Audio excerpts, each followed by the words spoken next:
Selamat datang di channel ini. Kali ini saya akan membagikan pengalaman menggunakan Sony Xperia XZ3 selama 3 bulan. Apakah masih worth it untuk tahun ini atau tahun 2022? Yuk, mari disimak videonya. Desain handphone ini sangatlah premium, khas HP flagship Sony. Build quality-nya mantap karena ban belakangnya terbuat dari glass yang melengkung dan frame-nya yang kokoh terbuat dari aluminium. Namun ada satu kekurangan dari desain seperti ini, ialah sangat licin jika tidak memakai case pelindung, dan posisi fingerprint yang terlalu ke bawah membuatnya kurang ergonomis. Namun jika masalah bodi yang licin bisa diatasi oleh soft case yang tersedia di marketplace. Kalau posisi fingerprint itu harus membiasakan diri. Saya sendiri sudah terbiasa memakainya setelah 2 minggu pemakaian. Untuk pemakaian saya selama 3 bulan ini, bodinya masih mulus 98%. Karena saya selalu pakai case, tidak ada lecet atau bekas benturan. Tapi saya pernah menjatuhkan handphonenya secara sengaja. Dan karena udah dipakein case, jadi masih aman-aman aja, tidak ada lecet. Layar Sony Xperia XZ3 ini berukuran 6 inch beresolusi QHD 1440 x 2880 pixel, menggunakan teknologi Triluminous Display dan X-Reality Engine dengan aspek rasio 18:9, menggunakan panel POLED buatan LG. Warna dan ketajamannya tidak perlu dilakukan lagi, sangat vibrant dan tajam. Di bawah terik sinar matahari pun masih terlihat jelas. Ada banyak mode layar untuk Sony Xperia XZ3 ini, tapi saya sendiri lebih suka mode profesional karena layarnya natural dan enak untuk mengedit foto atau video. Pengalaman saya selama 3 bulan ini sangatlah memuaskan. Layarnya tajam sekali. Dari awal beli sampai sekarang tidak ada goresan sedikit pun.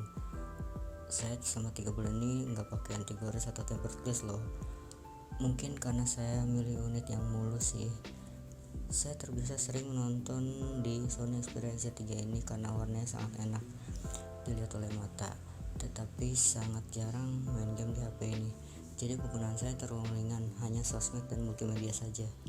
Oh iya, layarnya ini sudah dilindungi Gorilla Glass 5 di depan dan di belakang ya. Untuk kamera hanya satu di bagian belakang beresolusi 19 megapiksel, beraperture 2.0, ada PDAF, laser autofocus, dan AIS. Untuk kamera depan beresolusi 13 megapiksel, beraperture 1.9 dan dilengkapi dengan AIS juga.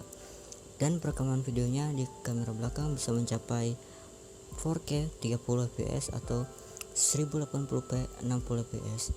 Namun jika kalian mau merekam lebih stabil, saya merekomendasikan di 1080p 30 fps aja, karena di situ AIS-nya bekerja secara maksimal. Untuk pemakaian saya selama 3 bulan ini, hasil kameranya ya memuaskan banget, punya detail yang tajam, warna yang akurat, dynamic range yang luas, nggak over sharpen, nggak over saturasi. Itu untuk di siang hari aja ya, tapi kalau di malam hari ya sedikit beda. Overall foto masih bisa diterima, masih punya warna yang enak, dilihat gak pucat, namun lebih banyak kurangnya dibanding kelebihannya. Di malam hari seperti agak susah fokus, detailnya hilang, jadi sedikit soft. Lalu kalau dibandingin sama HP 2 jutaan zaman sekarang sih ya kurang lah, low light ini kurang nendang. Kalau mau nendang sebenarnya bisa memakai mode manualnya jika kalian mengerti. Hasilnya tentu akan lebih sedikit lebih baik dibanding auto mode. Buat hasil rekamannya silahkan lihat sekarang, kalian sendiri yang menilai ya.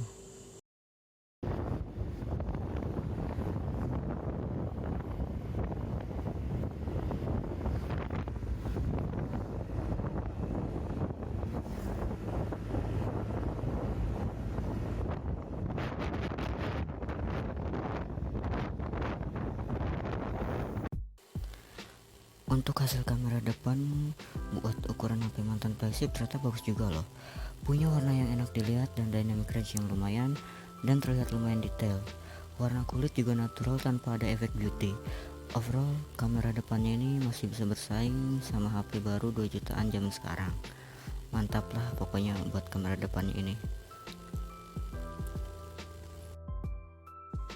Spesifikasi Sony Xperia XZ3 ini menurut saya masih cukup mumpuni untuk di tahun 2022. Menggunakan chipset Snapdragon 845 octa-core dengan GPU Adreno 630. Itu chipset flagship pada zamannya dan menggunakan internal 64 dengan RAM 4 GB.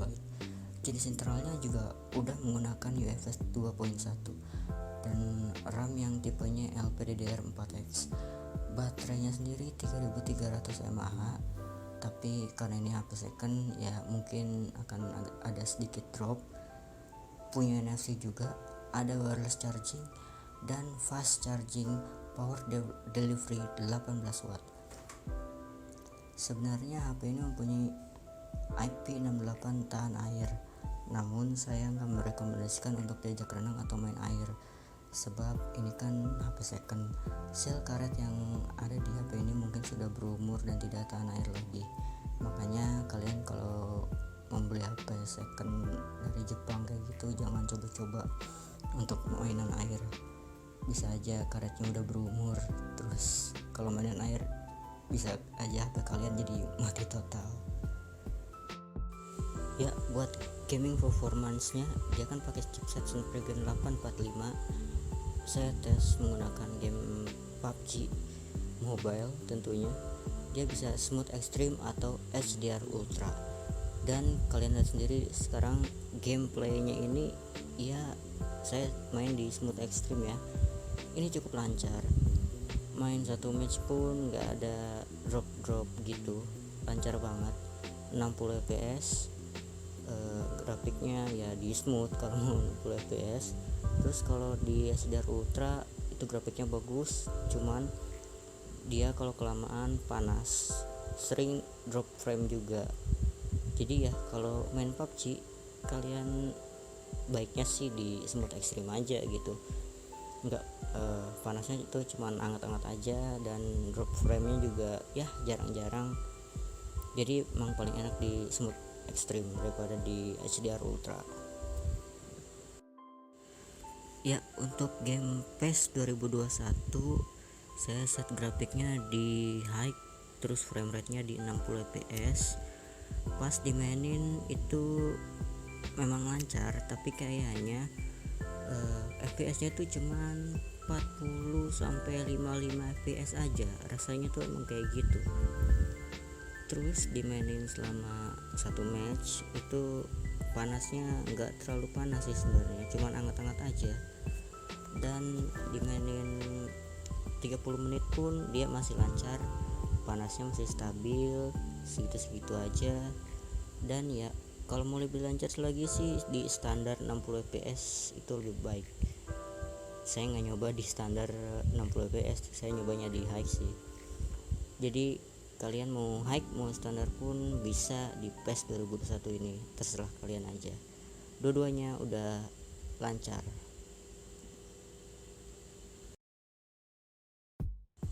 Ya, buat game Mobile Legend ini settingannya bisa mentok rata kanan, yaitu grafik ultra, frame rate 60 fps nya juga tersedia high frame rate.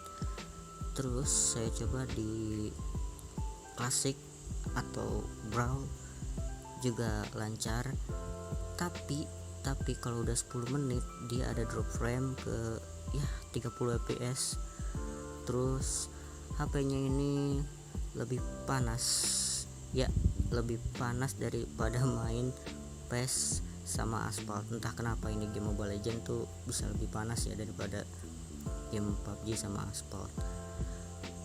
Tapi kalau kalian turunin settingannya ke medium atau smooth sekalipun, nah dia baru deh lancar, gak ada drop frame dan panasnya pun wajar gitu, masih enak di tangan gitu panasnya tuh. Ya buat game Mobile Legends segitu aja sih. Dimainin berjam-jam pun gak ada masalah karena saya udah nyoba untuk game Mobile Legends ini. Lancar banget di grafik smooth atau medium. Tapi jangan, kalau mau main rank saya saranin sih jangan main di ultra ya, karena drop frame nya itu ya lumayan parah lah. Gak ini jadinya jadi buyar ya. Untuk game Mobile Legends segitu aja sih. Buat game Asphalt 9 ini settingannya bisa sampai high, tapi sayangnya nggak ada 60 fps nya. jadi ya frame rate itu mentok di 30 fps saja dan di grafik high quality. Oke, saya coba di grafik high quality ini lancar, ya lancar 30 fps maksudnya. Detail mobilnya tuh pun masih bagus banget ya, percikan air, percikan debu, terus motion blurnya itu kerasa ya karena ini di high tentunya. Ya untuk Aspal 9 ini lancar sih, cuman kurang enak aja karena dia 30 fps jadi berasa kurang smooth. Ya semoga nanti ada update terus bisa 60 fps jadi lebih mantap lagi gamenya.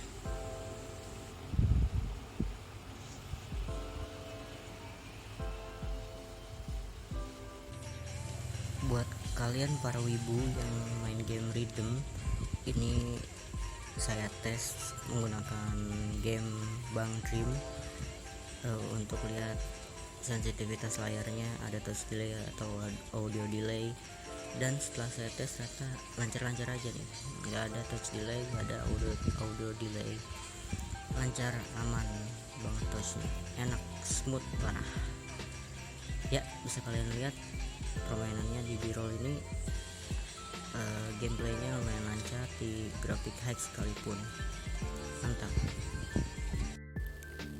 Dan buat audio quality-nya ini tuh punya dual front facing speaker di atas dan di bawah bezel.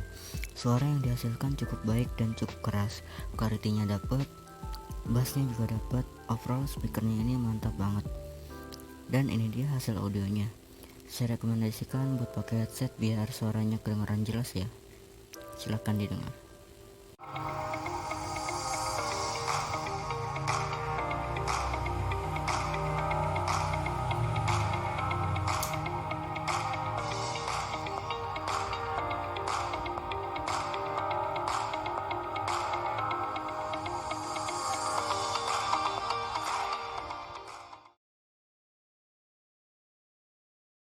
Lalu kekurangan di sektor audio ini ialah nggak ada headphone jack.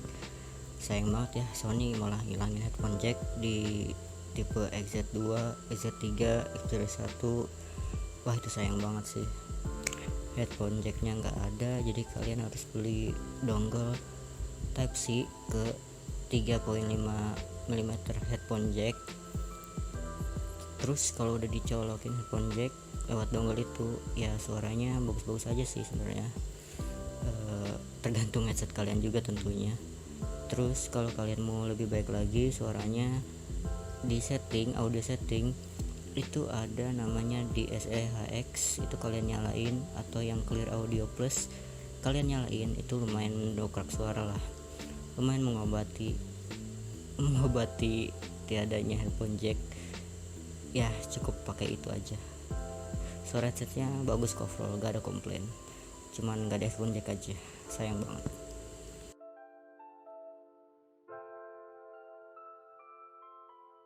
Kalau kalian tanya kenapa nggak main Genshin Impact, Genshin Impact itu gamenya berat banget di HP ini, jadi saya nggak berani nyoba. Selain itu kalian tahu sendiri tadi pas main PES ataupun PUBG aja masih ada patah-patah sedikit, apalagi main Genshin Impact ini kan, jadi saya nggak mau terlalu maksain main Genshin Impact. Terus kedua juga saya bukan pemain Genshin Impact hardcore sih. Kalau saya mau main Genshin ya saya main Genshin di device lain, saya punya device yang lain, tapi nggak di HP yang ini.